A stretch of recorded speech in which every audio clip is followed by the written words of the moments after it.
എൻ്റെ എല്ലാ സുഹൃത്തുക്കൾക്കും പുതിയൊരു വീഡിയോയിലേക്ക് സ്വാഗതം. നമ്മുടെ കേരള രാഷ്ട്രീയ ചരിത്രത്തിൽ ഏറ്റവും കൂടുതൽ ചർച്ച ചെയ്യപ്പെട്ടതും പിന്നെ വിമർശിക്കപ്പെട്ടതും അതുപോലെ തന്നെ ആരാധിക്കപ്പെട്ടതുമായ ഒരു വ്യക്തിത്വമാണ് മുൻ മുഖ്യമന്ത്രി പിണറായി വിജയൻ്റേത്. നമ്മുടെ കേരളത്തിൽ തുടർഭരണം എന്ന ഒരു ചരിത്ര നേട്ടം കൈവരിച്ച ഒരു നേതാവായിരുന്നു അദ്ദേഹം. എന്നാൽ ആ വലിയ വിജയത്തിന് ശേഷം അദ്ദേഹത്തിനെതിരെ വലിയ രീതിയിലുള്ള ഭരണവിരുദ്ധ വികാരങ്ങളും കടുത്ത വിമർശനങ്ങളും ചില കോണുകളിൽ നിന്ന് വെറുപ്പും ഉയർന്നു വന്നു. എന്തുകൊണ്ടായിരുന്നു പിണറായി വിജയന് ഇത്രയധികം എതിർപ്പുകൾ ഉണ്ടായത്? നമ്മുടെ പിണറായി വിജയൻ ഉണ്ടായിരുന്ന ഏറ്റവും വലിയ വിമർശനം അദ്ദേഹത്തിന്റെ ഭരണശൈലി തന്നെയായിരുന്നു. ജനാധിപത്യപരമായ ഒരു ശൈലിക്ക് പകരം ഒരു ഏകാധിപതിയെ പോലെയാണ് അദ്ദേഹം പലപ്പോഴും പെരുമാറിയിരുന്നതെന്ന് പ്രതിപക്ഷവും അതേപോലെ തന്നെ രാഷ്ട്രീയ നിരീക്ഷകരും നിരന്തരം ആരോപിച്ചിരുന്നു.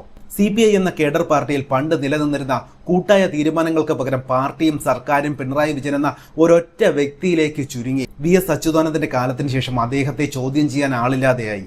അദ്ദേഹത്തിനെതിരെയുള്ള വിമർശനങ്ങൾക്കുള്ള അദ്ദേഹത്തിന്റെ വിഭാഗ്യത അന്ന് വലിയ തോതിൽ ജനരോക്ഷം വിളിച്ചു വരുത്തി.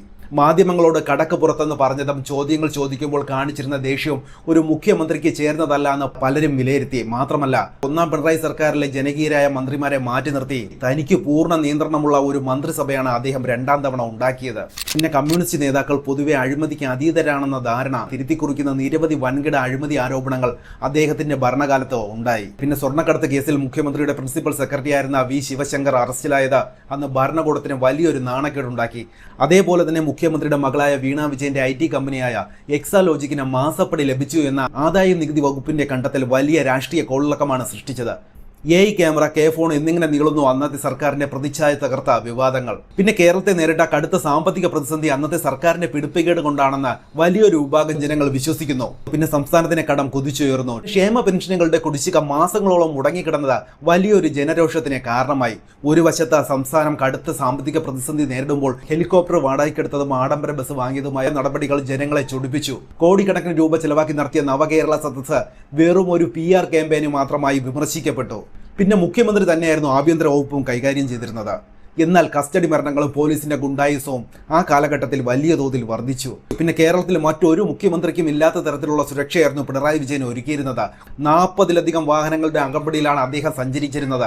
ആ സമയത്ത് സാധാരണ ജനങ്ങളെ വഴിയിൽ തടഞ്ഞു വെച്ചതും കറുത്ത കൊടി കാണിച്ചുവെന്നും പറഞ്ഞ് അറസ്റ്റ് ചെയ്തതുമൊക്കെ വലിയ ജനരോഷം ഉണ്ടാക്കി. പിന്നെ വ്യാജ ഏറ്റുമുട്ടലുകളിലൂടെ മാവോയിസ്റ്റുകളെ കൊലപ്പെടുത്തിയതും കടുത്ത വിമർശനത്തിന് ഇരയാക്കി. കോളേജ് ക്യാമ്പസുകളിൽ SFI നടത്തിയിരുന്ന ജനാധിപത്യ വിരുദ്ധമായ ആക്രമണങ്ങളെ നിയന്ത്രിക്കാൻ സർക്കാർ തയ്യാറായിരുന്നില്ല. പിന്നെ പൂക്കോട് വെറ്ററിനറി സർവകലാശാലയിലെ സിദ്ധാർത്ഥൻ എന്ന വിദ്യാർത്ഥിയുടെ മരണം ഇതിൽ ഏറ്റവും വലിയ ഉദാഹരണമായിരുന്നു. പിന്നെ നവകേരള സദസ്സിനിടെ കരിങ്കൊടി കാണിച്ചവരെ DYFIക്കാർ ക്രൂരമായി മർദ്ദിച്ചപ്പോൾ അതിന് ജീവൻ രക്ഷിക്കാനുള്ള രക്ഷാപ്രവർത്തനമെന്ന മുഖ്യമന്ത്രി ന്യായീകരിച്ചത് കേരള പൊതുസമൂഹത്തെ ഞെട്ടിച്ചു.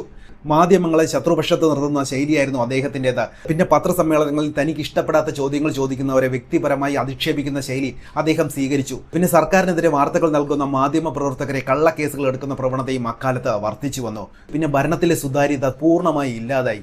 ഒന്നാം ഭരണകാലത്ത് പ്രളയവും കോവിഡും നേരിട്ടപ്പോൾ ലഭിച്ച കൈയടികൾ രണ്ടാം ഭരണകാലമായപ്പോൾ വലിയൊരു അഹങ്കാരമായി മാറിയെന്ന് ജനങ്ങൾ വ്യക്തമായി കണ്ടതാണ്. സാധാരണ ജനങ്ങളുടെ പ്രശ്നങ്ങൾ മനസ്സിലാക്കാൻ അദ്ദേഹത്തിന് കഴിഞ്ഞിരുന്നില്ല. എല്ലാത്തിനും കേന്ദ്ര സർക്കാരിനെ കുറ്റം പറഞ്ഞ് രക്ഷപ്പെടാനാണ് ശ്രമിച്ചിരുന്നത്. ഒപ്പം വോട്ട് ബാങ്ക് രാഷ്ട്രീയത്തിന് വേണ്ടി മതസമുദായങ്ങളെ സംഘടനകളെ പ്രീണിപ്പിക്കുന്ന നിലപാട് അദ്ദേഹം സ്വീകരിച്ചു എന്ന വിമർശനവും ഉണ്ടായി. പിന്നെ ചുരുക്കത്തിൽ പറയുകയാണെങ്കിൽ പിണറായി വിജയൻ എന്ന നേതാവിനെതിരെ ഉണ്ടായ എതിർപ്പ് ഒരു ദിവസം കൊണ്ട് രൂപപ്പെട്ടതായിരുന്നില്ല.